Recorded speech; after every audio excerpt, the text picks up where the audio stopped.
on Facebook and on YouTube, I hope. So if you are tuning in on YouTube, please let us know. Leave us a comment. If you're tuning in on Facebook, you too can let us know and leave us a comment. We are just trying to tee a few things up here behind the scenes. We are going to be welcoming Ellie Salthouse in the next 5 or 10 minutes. The Sid Slam is back, where Laura Siddle tries to wrap up the weekend's worth of racing in less than 2 minutes without getting too tongue-tied. So let's see what she can do with that when we go live in just a few minutes. And then we are welcoming back Ask Our Jess as well. I am trying to get Ellie Salthouse online soon, and she's just texting me. So that's the beauty of doing things live. Let me just let her know. I'll give you a call in 10. Anyway, nothing else to do other than sit here on my phone and chat to people. All right, if you're tuning in on YouTube, please let me know. Joe Coombs just said that on Facebook we are all good. Thank you very much, Joe, for tuning in. What I want to know from all of you before we get the Sid Slam going is, did you tune in to the Husky Triathlon? The live feed, the Husky Triathlon, brought to you by Elite Energy and supported by the PTO. Did you tune into the live stream? I'd love to get your thoughts on that. Joe Horrigan has just said, I can't comment on YouTube, but it is working. Thank you very much. That's something that I'll have to look into. I don't know why the comments aren't working, but it's great to know that YouTube is actually working, so I appreciate that. What else have we got to talk about? IMNZ New Zealand, unfortunately, over the weekend, it was announced that New Zealand was going back into another lockdown, which meant that the lockdown wouldn't lift until, I think it was Sunday. The race being Saturday meant that this Saturday, or the Saturday coming up, Ironman New Zealand cannot go ahead, and that has been confirmed by the Ironman New Zealand team, which is extremely unfortunate. The latest information about that is they are working hard to try and come up with a solution in terms of postponing it. Joe said, it's me, I haven't logged in and I'm on my work computer.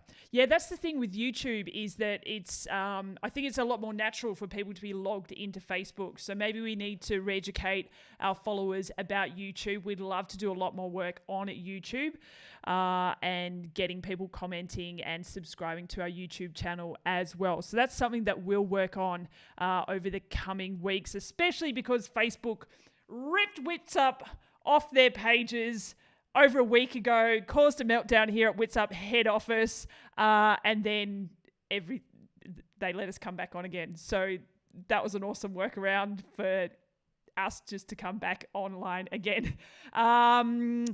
Let's just go back to Husky Tri for a few moments. Joe Coombs said, yes, I watched it. It was a patchy video on the bike, but they did really well. Oh, here we go. Good balance between the men and women. Crowy's understanding of race dynamics from the athlete's perspective was gold. There's not too many athletes out there who have got the experience and knowledge that Crowy has. Anne has just said, YouTube is not working. I apologize if YouTube isn't working. Sorry, thanks for letting me know. I can't do much more about it while I'm live, so it's just something that we'll keep working on over the coming weeks. Back to Ironman New Zealand. As we know, they are doing their best to try and postpone the event and not cancel it. Unfortunately, with postponing it, it's so much harder than what we could ever imagine. And I mean the people who aren't in event management. There are so many factors involved in postponing an event, anything from road closures to even Auckland possibly staying in a different stage of lockdown to the rest of the country. So what does that mean for how many Aucklanders who want to race in Taupo? And at what level does Ironman New Zealand make a call as to how many athletes can race versus how many can't?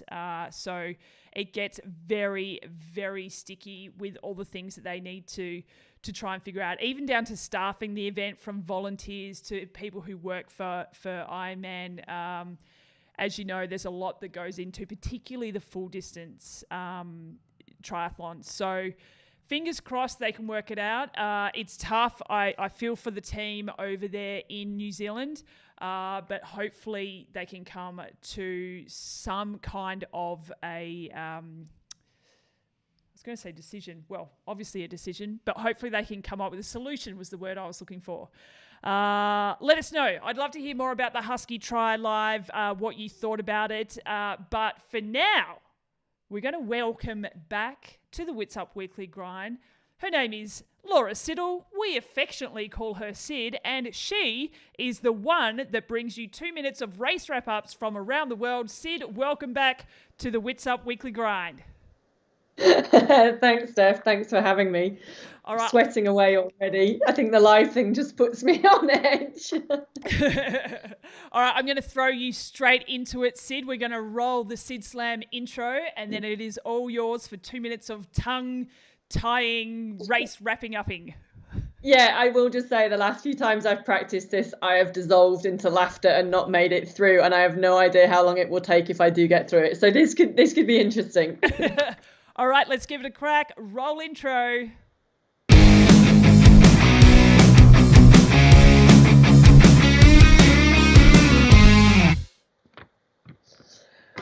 Witsup, Sid Slam back live. Here's hoping I don't F it up. It was a weekend of national championships in Australia with his Husky long course and Devonport on the short course side. In Devonport, Tasmania, it was Emma Jeffcoates who took the sprint title, breaking away on the bike and running home for victory ahead of Kellyanne Perkins in second and Jazz Hedgeland in third. Lauren Parker had a commanding win by over 11 minutes over her rival and world number 2 Emily Tapp to take the Para Tri title in her category, and there are also wins for Katie Kelly and Anu Francis in the Para Tri. Over to Husky in New South Wales for one of Australia's iconic festivals of racing. The event this year was supported by the PTO and pulled a stellar lineup of women. Ellie Salthouse once again went wire to wire to take the title ahead of Amelia Watkinson in second, and a great friendly rivalry shaping up between those two as they both aim for a spot in the international team for the Collins Cup, and a fab return to racing from Annabelle Luxford saw her take third. Salthouse was first out the water but had Luxford for company, the pair just over a minute ahead of Watkinson. They stayed together on the bike, Salthouse with a few seconds lead into T2, but a fast transition from Luxford meant she led out onto the run. Watkinson had lost some time early on the bike to the leaders, but pulled it back to just under 2 minutes by T2. On the run, Salthouse pulled away early from Luxford, just went from strength to strength to take the win and the Australian national title, her second win in 2 races. Watkinson ran through to catch and pass Luxford to take second, Luxford finishing in third. In the 2xU Triathlon Series Race 3, Sophie Perry took the win over Rebecca Henderson in second. Finally, just a message to everyone in New Zealand who would have been entering race week for Ironman New Zealand in Taupo this coming Saturday, but unfortunately, due to some idiot going to the gym having tested positive for COVID, Auckland has been put into a 7-day lockdown and the rest of the country on restrictions, meaning sadly that loads of events had to be cancelled, including Gymtastic, and Ironman Taupo was also one of the victims. We know the team will be working hard, as Steph said, and we know for many of you, you've spent months training and focusing on this event, but keep control of what you can, ride your bike, eat some cake, have a drink, and then get back on it. Kia kaha. She's done it! I think you did really well. Oh, mate. I actually don't know what the timing was because my little timing app didn't work, but we're going to call it. I'm going to say that you did it because you didn't actually stuff up and you didn't break into fits of laughter. I know, I'm not sure whether that's disappointing for everyone or not, though, to see me just like dissolve into a fit of giggles on my own in the house kind of thing. Oh, gosh. Hey, before we let you go, I do want to quickly just touch on Ironman New Zealand just quickly with you because I know it's such a special place for your good self. And I did see, I think you posted on someone else's Instagram just sort of saying, you know, hang in there. Hopefully it gives you a bit of extra time to get ready. Do you have any other advice that you don't need to squeeze into less than 10 seconds? Yeah. I mean, look, I think like it's really hard with an Ironman because there's so much training and then that tapering that goes in. And I think the team are working really hard, like you said, to postpone, not cancel. But it's really hard then as an athlete to know, are we talking 2 weeks, 3 weeks or 2 months kind of thing. So I think, you know, with the athletes that were planning, you know, give yourself a few days, relax, chill. You were in taper anyway. Have a glass of wine, go ride your bike, eat some cake, just get that frustration out because there's nothing you can do about it. But then just build back up to keeping that, maybe keep a level of training and a level of fitness. And then hopefully there'll be more word by the end of next week in terms of if restrictions are going to lift and as and when. The other thing with if Auckland are kept at a different restriction, that's a lot of flights would go into Auckland from people traveling from different places. So yeah, I think, give yourself a few days, get the frustration out, but there's nothing you can do about it. Just know the team are working hard, and then just get some focus back on some training to give you something to kind of keep yourself ticking over. Yeah. And then hopefully next week and the week after you'll hear more, and you'll be able to just then spike up or ramp it down and ready to come back in later on in the year. Absolutely. But stay positive. Yeah. Or if you like Cam Brown, smash a couple of meat pies with sauce. Yeah, I thought that was brilliant. I mean, that's the thing. Look at Cam. He's raced for so many years and he's so experienced. And he was so frustrated about it as well. And that was yeah, I'm just going to eat some pies. But then you know what Cam will do? He'll be out in a few days still smashing out those ridiculously long, amazing, inspiring workouts. So yeah. And use your fellow competitors. Those, I think I've heard a few people maybe thinking about doing virtual races or an Ironman on their own at this weekend. And I like the idea of that because if you've been training and focusing towards it, but I think maybe give yourself another week depending on an announcement coming out from the team, because you don't want to go and do an Ironman this weekend and then announce that, it's only been postponed by, 3 or 4 weeks or something. Yeah, absolutely. Hey, we just got a quick question from Jo Coombe. Are you living in the US now? She just asked. I am in Boulder at the moment. So hi, Joe. At a friend's house, and actually you could probably see the Ironman New Zealand medal is one of those on the background. So hi Dave and Ezra if they're watching downstairs. I came over here with the plan to come and join my squad, Julie Dibbons, for a training camp in Arizona and then race Challenge Miami. Unfortunately I'm not racing anymore. I can't race, I'm still injured, but I am going to go there still and work and try and look after the pros. But yeah, so we did about 3 weeks in Arizona. I'm now in Boulder for a couple of weeks and then I head to Miami, but then I'll be back to Spain, hopefully in theory, in mid-March. So not permanently living over here, Joe, yet, don't know, but yeah, temporarily over, and fortunate that I could be over here with everything going on as well. Absolutely. Before I let you go, Sid, just really quickly, I hear there's a bit of a secret squirrel project, something you got going on. Can you enlighten us on anything at the moment? I can. So I just say keep your eyes on my socials over the next week or so. I've got a really I think it's exciting. I don't know if anyone else will. A really exciting project that we're going to launch in either this coming week or early the following week. I think it's a fantastic opportunity. And so, yeah, if people can keep their eyes out and then share it about when it comes out, that's all I can kind of say for now, which doesn't give much away. But yeah, I'll talk more about it maybe next week. Fantastic. Well, Sid, thank you once again. Sid Slam Perfection as well. And yeah, we'll catch up with you next week. Yep. All right. Thanks, Steph. Thanks, mate. Bye, Sid. All right. So we're just hanging up from Sid there. And then hopefully, if I can get it sorted when my Skype wants to work, there she goes, is we are going to catch up with Ellie Salthouse next. Now, Ellie is actually in the car on her way, I believe, to the airport, perhaps to the airport. So she won't be joining us via video, but we will have audio. I'm going to try and get her on a call right now. She just won the Husky Tri. Let's see if we can get her. Bear with me for just a second. There she is on your screen. Oh, have we got you, Ellie? Yes, I'm here. How are you doing? I'm good, thank you. How are you? I'm all right, thank you very much. Where are you heading to? I'm just heading back to the Sydney airport, ready to fly back to Brizzy the Savo. Back to Brizzy the Savo. You could not sound more Australian if you tried. Good, because people keep mistaking me for an American, so I have to compensate. She's ours. She's all ours, people. Yeah, I've been here for over a year now, so I'm starting to get my Aussie slang back. You definitely are. It's strong, but I think it's always extra strong in Queensland, right? Yeah, I mean, yes, it's a bit bogan up there. I know, you can say it. I wouldn't dream of saying it. I'm from Tasmania originally, so we're on par, I think. Okay, good. Hey, thanks so much for joining me. This is the first time we've just done an audio call, so I appreciate it. I wanted to catch up with you because Sid has just said, can you get any more Aussies? So she agrees with me. Thank goodness. I like that.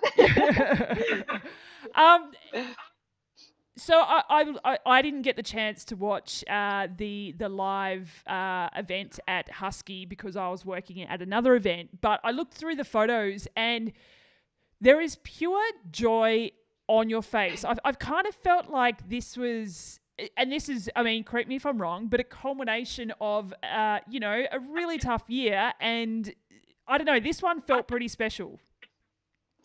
Yeah, I mean, of course it was Australian Championship, so it's that little bit more special. But I mean, last year was a bit of a rough year for everybody, and I didn't get really the opportunity to showcase what I was capable of. So I think for me, this year is all about coming out with vengeance and to be able to race really well and to my potential. I think there's something really special about that. So yeah, there was sheer joy, relief, a bit of everything at the finish line yesterday. And talk me through the day a little bit. You had some pretty tough competition, I guess, particularly in Amelia Watkinson, who really she really shined. Shined? What do you think that is? Sean, I think. Shone.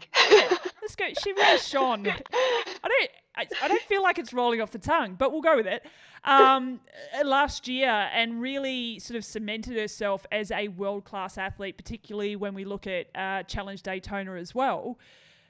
How does it feel going into an event with the caliber of athletes that you're racing against, even though we're all just stuck in Australia? Like, I feel like the Aussie long-distance contingent, particularly over the half, is really getting stronger and stronger.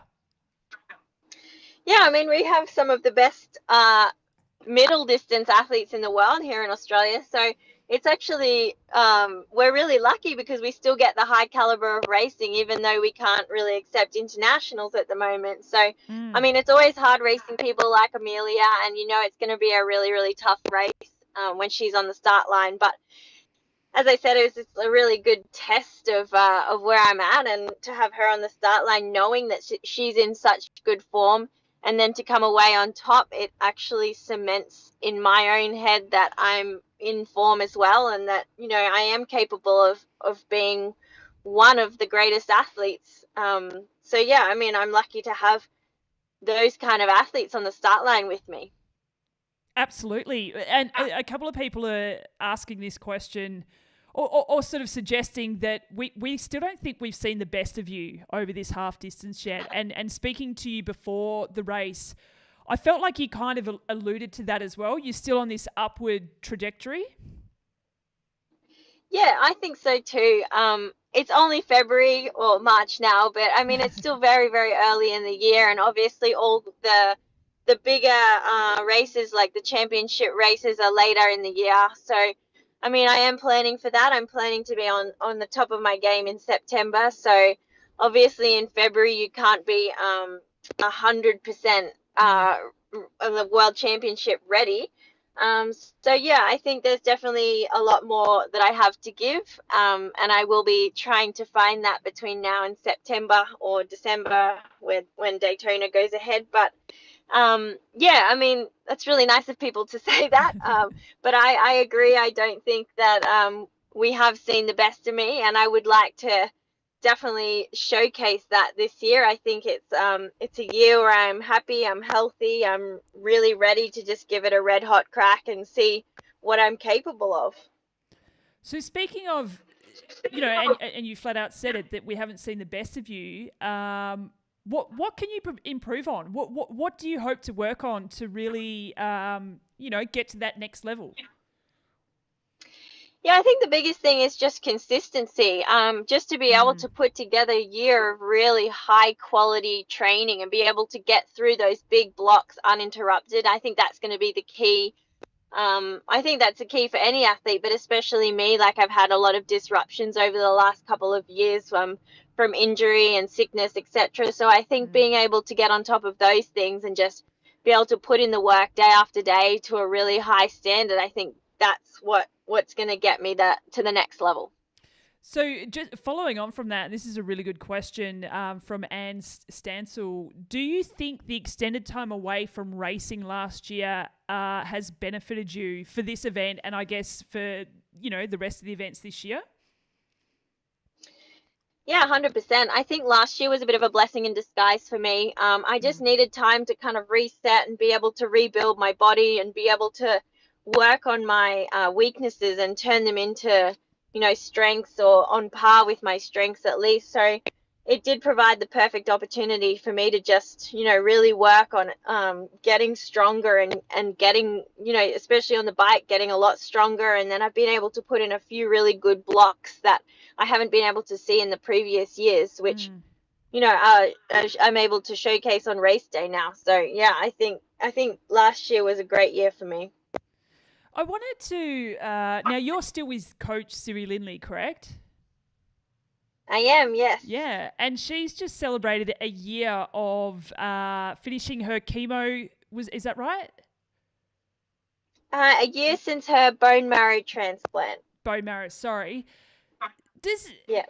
And we all know how inspirational Siri is to many different people, and you being quite close to her, does that give you even more inspiration? Yeah, I think if nothing else, it's definitely shown me that life is not to be taken for granted, and you've really got to give it all you've got and kind of, use every day wisely.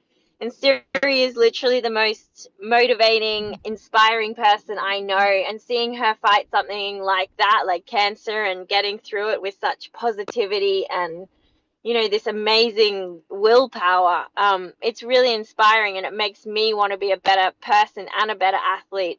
And I think, it's made her even better. Just got this new outlook on life. And I think for both of us, it's just this great combination that we're really lucky to have this kind of renewed outlook towards my racing and training and life. Absolutely. So now you're heading back to Brisbane, and what are the next few weeks look like for you? Well, tomorrow I'm going to get back into work, and I'm going to come down and see you in Geelong in 4 weeks. Yay! Yeah, yes. So please make sure the race goes ahead this time, Victoria. And then I'll be heading to Challenge Shep 2 weeks after that. So back down to Victoria.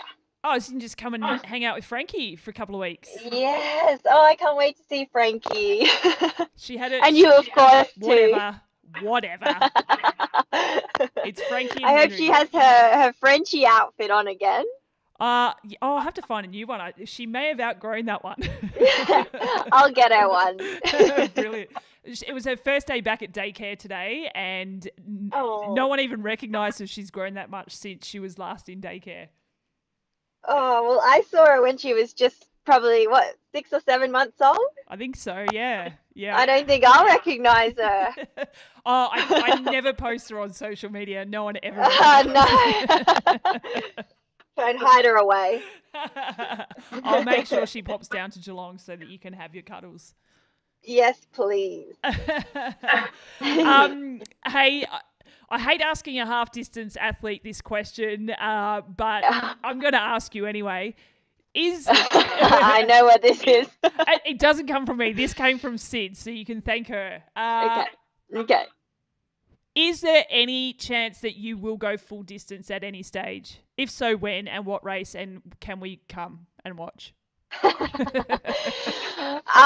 Well, I'm not going to completely shut it down like I usually do, but I think it could be on the cards in the future, but not this year. I still have a lot of unfinished business over the half distance, and I figure while I'm still young and I still have the speed to mix it at the front of the half distance racing. I want to give that a really good crack.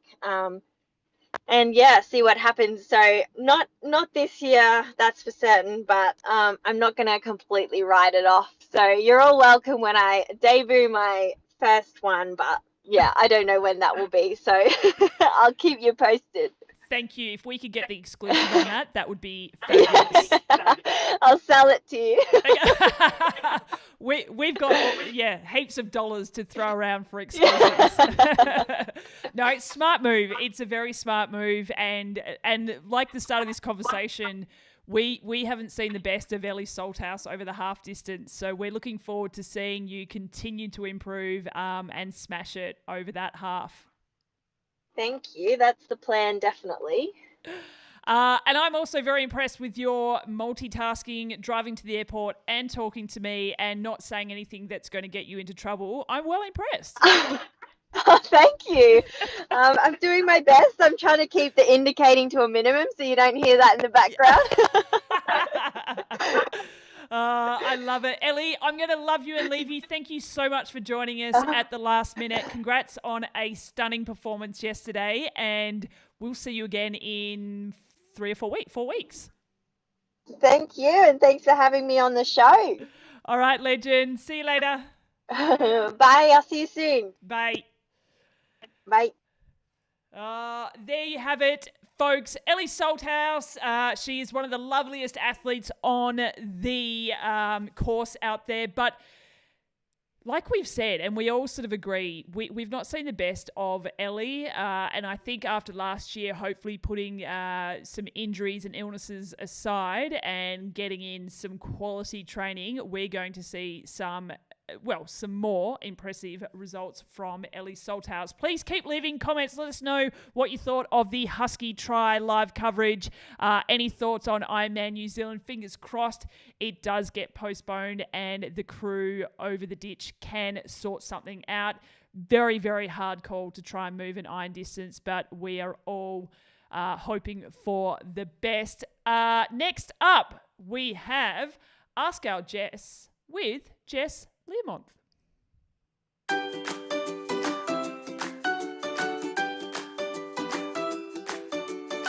Ask Our Jess. This is from Fenella Langridge. What is the goat of all biscuits? What's the perfect dunker? What's the goat? I've never heard that in my life. Are you actually joking? Oh my god. Do you know what goat means? No. Greatest of all time. Oh. I am obviously not down with the kids. I've never heard that in my life. So wait. Ever.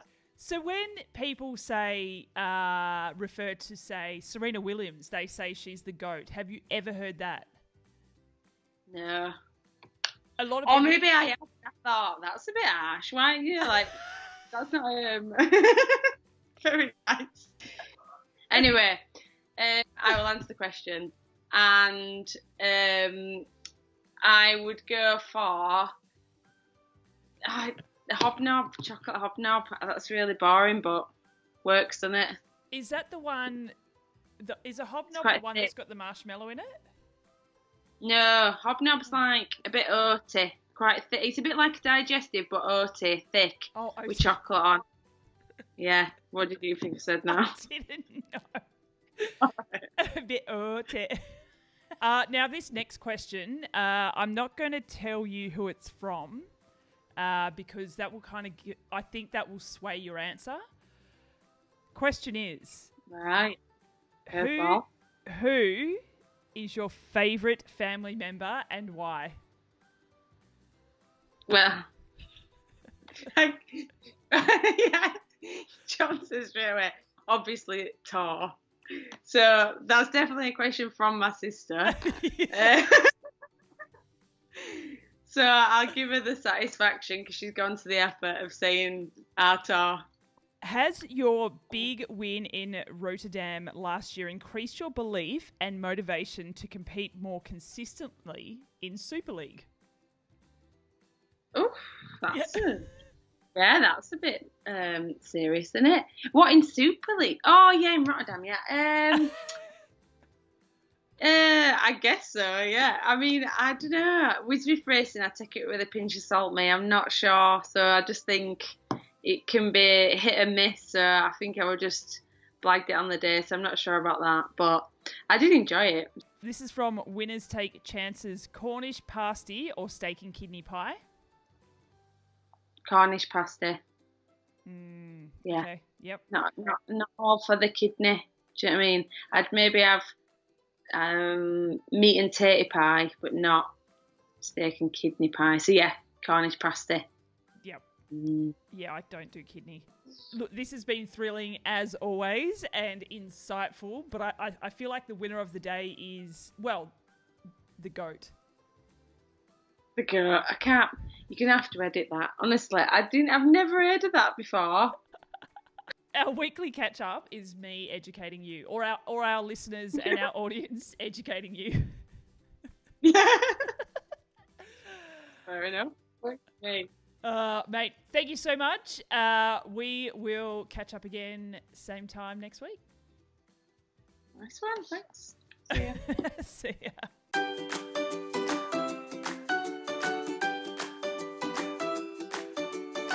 Ask Our Jess. Oh my gosh, she cracks me up. I hope you all get a laugh out of Ask Our Jess as well. Thank you so. Oh, Joe Coombs just said steak and kidney. Nah, having kidney in food just makes me think of Hannibal Lecter and some fava beans. So nope. Pasty all the way, completely agree. Hope you all got a laugh from Ask Our Jess. I have to head off right now, but thanks so much for tuning in. I hope if you're watching on YouTube that it seemed to work okay. We'll look into that, but it's great to be back up and running on the Witsup Weekly Grind. Thanks for tuning in. Thank you to our special guest, Ellie Salthouse, to, of course, Laura Siddle for Sid Slam and Jess Learmonth in Ask Our Jess. Don't forget to subscribe, like all of our different channels and so forth and whatnot. We really appreciate it. And if you aren't already a Witsup Patreon member, please consider signing up. Just head on over to patreon.com. That is patreon.com/Witsup for as little as $5 a month, which is about it's a bucket of coffee, but that's how they drink coffee in the States, right? Anyway, thank you so much for tuning in. Enjoy your week, and we'll see you same time next week. That's where I hit intro, which should be the outro as well.